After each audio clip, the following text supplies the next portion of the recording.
Hi, I'm Christie, the Motive Guide, and I'm here with your guide to a Type 2. Maybe you've taken an Enneagram assessment and it said that you're Type 2, or maybe you know you're a Type 2 like me, or you have a friend or a family member that's a Type 2 and you just want to get to know what the Type 2 is like better. Well, you've come to the right place. Hopefully this quick overview of a Type 2 will give you a lot of good information. So the Type 2 goes by a couple different names, mainly the helper, also the caregiver, and the supportive advisor, and the nurturing supporter. Those are just some of the names that I know. Most of all, Type 2 goes by the name helper, and they're called the helper because, well, Type 2s are really good at helping people, and they help people a lot. They're very intuitive. Feelings are very big for Type 2s. They can sense the needs of others, and then they feel responsible for fulfilling the needs of others. So that's why they're called the helpers. Deep down though, Type 2s have this, the reason why they fulfill those needs is because they want to be needed in the other person's life. So it's kind of like this reciprocal type relationship that they're going through, and they don't even think about it.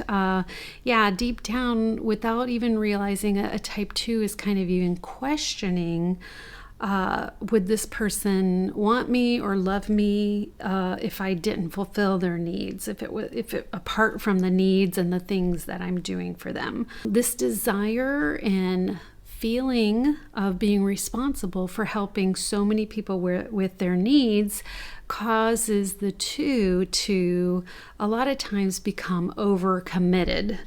Doing all kinds of tasks and volunteering and different jobs and work and all the things. And sometimes what can happen is a Type 2 becomes so overcommitted and they're expending so much energy on others that can sometimes leave their family and close friends with the leftovers. So something to be watching out for Type 2.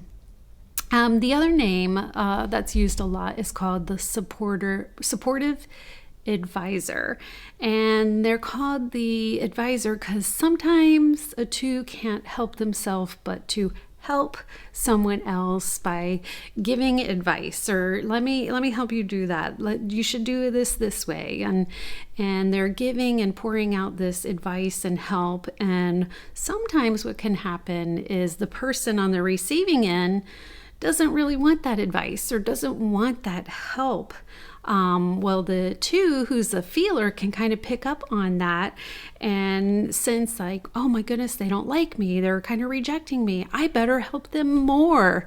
So they double up their efforts and interfere with boundaries or have no boundaries as they're inserting themselves and their help in this person's life. And it can become this cycle that is really damaging to the relationship. So 2s need to watch out for that. As with all types and finding your type, you always want to go back to the core motivations, the why behind the why. So the core or the basic fear for a Type 2 is being rejected or unwanted. So they're always trying to avoid any situation or feeling that they might be rejected or unwanted. Type 2s also avoid any situation where they might come across as needy. I don't want people to think I'm needy because then they might not want me around or they might reject me. Type 2s also hold a strong fear of being thought worthless or insignificant. Now, Type 2s are in the feeling triad. So Type 2, 3, and 4 are in the feeling triad, and there's going to be a whole nother video on the feeling triad. But what's important to note here is that all 3 of those types have this common desire for significant identity. So a lot of what's motivating a type 2 has to do with having significance in their identity.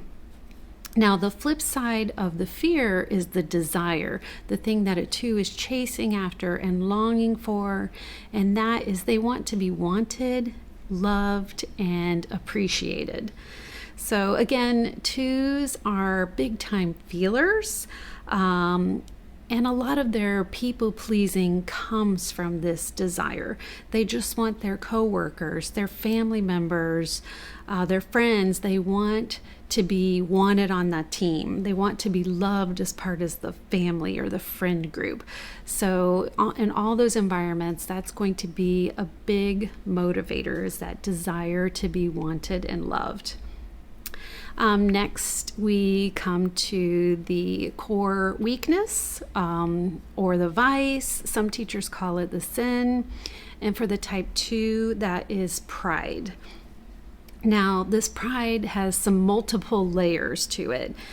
First of all, because the type 2 is such a good person at helping others and responsible, or at least feels responsible for so many people and their happiness and helping all of them, this can lead to this type of thinking of, wow, look how much I've done for this people, or look how much I'm helping this group or this team.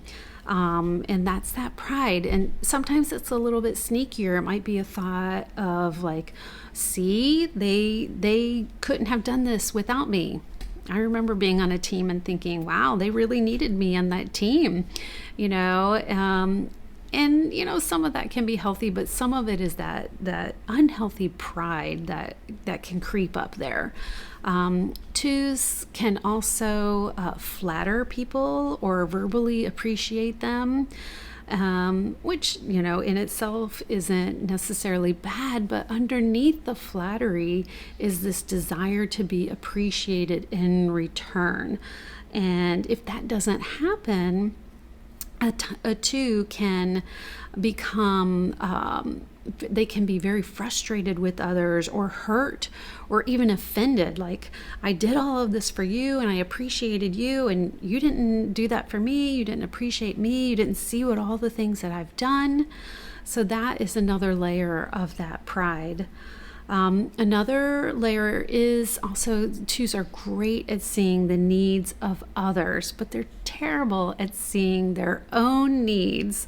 I think part of this is because, a 2 would have to be vulnerable, right? You have to open up and, first of all, vulnerable to yourself and reflecting on what do I really need, and then to verbally say that to others. Wow, that really could open yourself up to disappointment or feelings of rejection if someone knows your needs and doesn't fulfill them. So that kind of goes into that layer of pride as well. So you can see there's actually a lot of even manipulation going on behind the scenes in a type 2's life. And, most of the time, the type 2 does not even realize it. So next, what the core longing is for a type 2, what they really want to hear most of all is you are wanted and loved. Now, when I first heard that as a 2, I was like, doesn't everybody want to be wanted and loved? And what my coach told me was, no, that isn't necessarily a motivating factor for everyone. But for a type 2, it's a motivating factor. It's something that lies underneath the why, behind the why of the things that we do. We want to hear you are wanted and loved. Type 2s are verbal processors. Because we are part of the feeling triad, not the thinking triad, we like to verbally process everything out loud. So maybe you have a 2 that's a friend, or they want to be a friend and they're driving you nuts because they're just talking through everything out loud. Well, maybe you can have a little bit more empathy for them now, knowing that they're part of their thinking process, is they need to hear those things out loud. some great things about a type 2, and I think everybody should have a type 2 on their team. Type 2s are selfless, they are caring, they're compassionate, they're really good listeners, they value relationships, and they nurture relationships. So those are some wonderful things about a type 2. Some areas for growth for a type 2. Type 2s try really hard not to rush in and help everything every time. I know it's really hard, but one good thing to really ask yourself is this mine to do? Ponder on that question. Another area for growth is to get out of people-pleasing mode.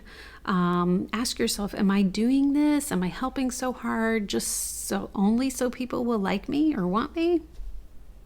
Maybe I should reevaluate that. Another good question to ask yourself is, am I being manipulative in any way? What did I ask that person, or what comment did I say to them? Am I being manipulative and maybe I don't even know it myself? That's a good question to ask. Another area for growth is to reflect on what your own needs are. Really look inside and think, what do I need?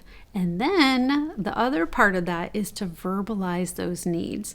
Your friends and family aren't going to know what you need unless you tell them. So make sure you verbalize that. And then lastly, remember that you are loved. And this is so important for a type 2. I know there are so many people in my life that want me and love me, and yet I easily forget that every day. So I have to remind myself that I am wanted and I am loved.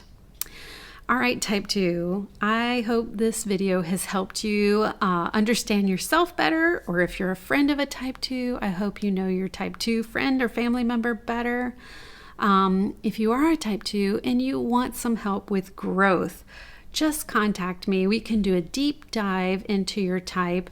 I have 5 sessions all about the type 2, and we look at your core motives, we look at your paths, your levels of health, your wings, childhood messages, and so much more, all to help you grow to the healthiest level you can.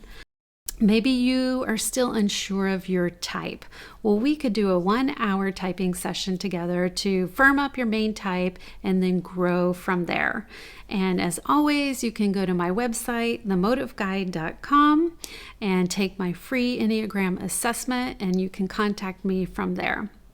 All right, type 2s and friends of type 2s, thanks for watching this video, and until next time, goodbye.